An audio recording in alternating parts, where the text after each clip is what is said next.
Hi, we are Grace, Emily, Stephanie, and Kirsten, and today we will be talking about the occupation of dressing. The AOTA describes the occupation of dressing as selecting clothing and accessories appropriate to time of day, weather, and occasion, obtaining clothing from storage areas, dressing and undressing in a sequential fashion, fastening and adjusting clothing and shoes, and applying and removing personal devices, prosthetic devices, or splints.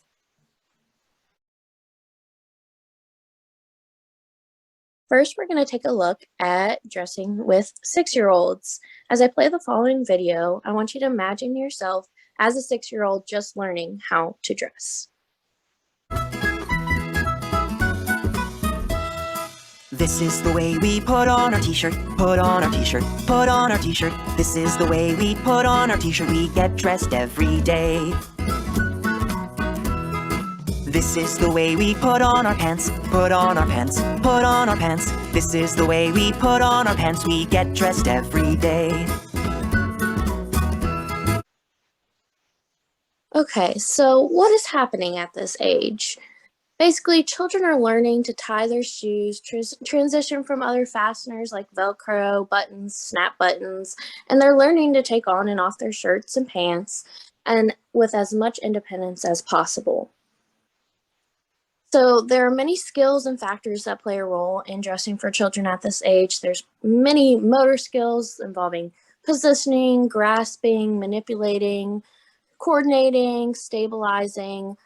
There's a bunch of process skills involved, like maintaining, sequencing, attending to, and organizing to the task. There's some social participation when asking for help or guidance through this process. There are also specific skills like fine motor skills and gross motor skills involved. Fine motor, there's bilateral coordination, muscle strength, in-hand manipulation, motor planning, and much more. There's also gross motor skills like postural control, shoulder stability, crossing the midline, trunk rotation, and again, much more. Client factors like an individual's values, beliefs, and spirituality could also impact the way they dress. How their family sees dressing can also be different across cultures.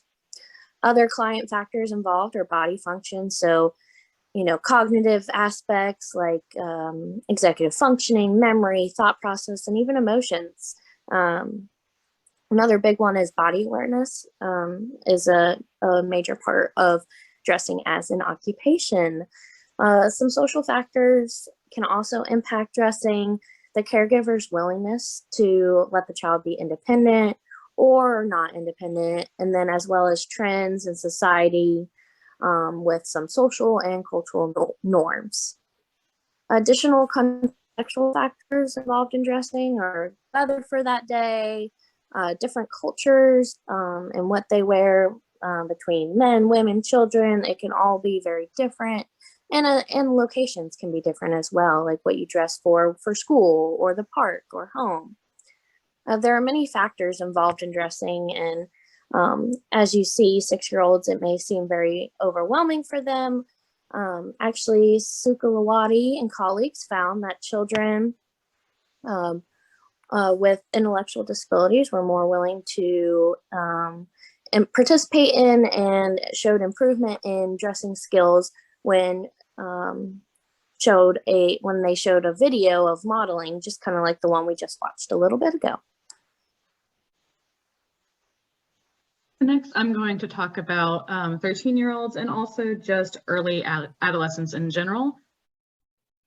So what is happening at this age? So more responsibility and agency. So looking at research, we find that parents are expecting their children to select appropriate clothing at age 13 and then starting to buy clothes at age 11. There's some major life changes going on during this age. So along with puberty, they're creating an identity and becoming more aware of themselves and of others. And again, their body's going through a lot of changes.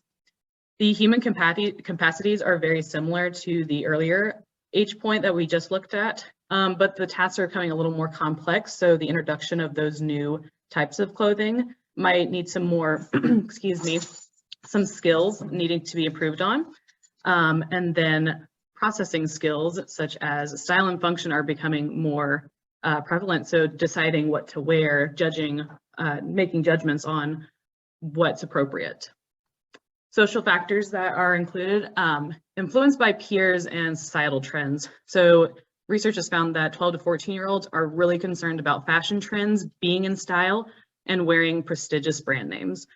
So they're very highly influenced by peer pressure.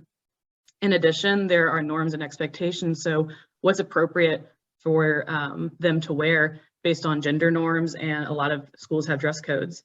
In addition, there are different religions where certain age groups start wearing different clothing when puberty is reached.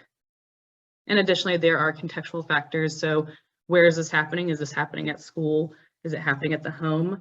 The time of day, what activities are they going to be participating in, along with personal factors, the social economic status of family, and then, as we talked about, the cultural and religious beliefs. Okay, next I'll be discussing the occupation of dressing in 21-year-olds or young adults. So in young adulthood, people are often balancing many different occupational roles and may require specific wardrobes to match each of these roles. So for example, a student might wear sweatpants and a t-shirt in class and a more professional outfit for an internship or a job. Young adults might also be leaving school and entering their first career jobs. So they might be more interested in investing in high quality, comfortable, durable clothing, and they may be less interested in keeping up with trends than they were in their teenage years. They may also be experiencing significant life events like graduations or weddings that require specific clothing. Motor skills involved at this stage are similar to the ones needed at earlier stages, but clothing for adults is generally more difficult to manage, so it may not be easy for people with certain physical disabilities to wear these clothes. Process skills are becoming more advanced at this stage since young adults are becoming more responsible for every stage of planning involved in dressing. So they would need to be able to determine where to shop, arrange for transportation, determine a budget, and so on. Social interaction skills involved in this occupation would include interacting with store personnel and making sure that clothing styles are appropriate to the context. Many client factors, of course, would be at play: profession, culture, gender identity, to name a few. Social factors related to this occupation include work culture. So again, noticing what kinds of clothing are considered professional in a particular workplace, friends' influence, hobbies. So certain hobbies might require special clothing. For example, you might need certain gear for camping and other gear for dance, like dance shoes, for instance. Social context might also determine to what degree a person is able to express their identity. So for instance, a person might feel comfortable wearing gender nonconforming styles among friends, but not around family or at work. Contextual factors include a person's culture, the different contexts they might be dressing for, and financial capabilities. So financial means might limit the occupation of dressing, which might also limit other occupations. For example, someone with a very limited resources might have trouble finding appropriate clothing for a job interview. And even for those with more financial means, clothing required for certain hobbies is expensive and might limit who is able to participate in those occupations. There are numerous barriers and limitations influencing participation in the occupation of dressing. According to a research article authored by La Ni, the development of clothing culture is influenced by many historical, political, economic, and cultural elements and clearly reflects our values and way of life.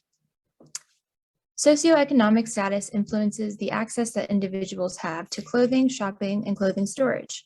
In addition, SES impacts access to other occupations related to dressing, like sports and performing arts. Social roles also influence dressing, as research indicates that clothing identifies and reinforces social role. These social roles might include being a parent or caregiver, child or sibling, and student or employee, all of which dictate how we dress in terms of choice.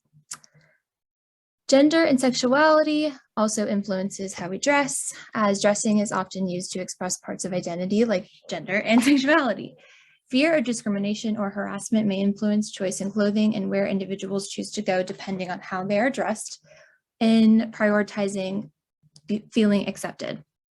As previously noted, cultural and societal norms also shape the way that we dress in terms of peer and family approval, social media, body image, and cultural values and practices, such as religion. Lastly, disability and health status influences access to the occupation of dressing. According to literature, clothing-related issues can create barriers to social participation and other desired activities for people living with disabilities and their families. For instance, individuals with health conditions or disabilities may need to use adaptive equipment in order to get dressed and/or maintain their health status. Thank you for listening.